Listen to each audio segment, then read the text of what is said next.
Hi friends, here's some really cool looking snowflakes and some silly lines. You can use a pencil, a crayon, a marker, and if you can, trace over it.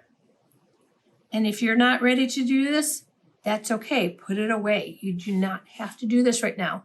I just thought it was pretty snowflakes. You can always cut them out and glue them onto something else. For this one, you're going to kind of come up, make a loop, and go down.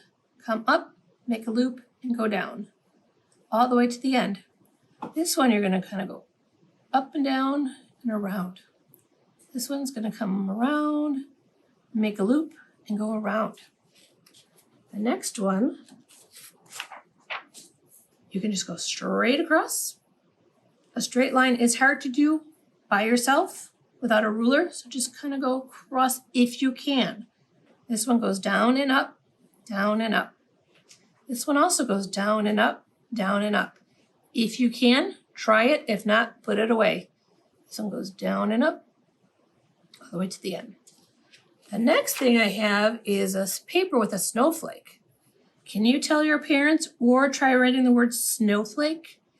And then tell a story about a snowflake. What is in your imagination? What can you think of about a snowflake? What is it doing? Is it on an adventure?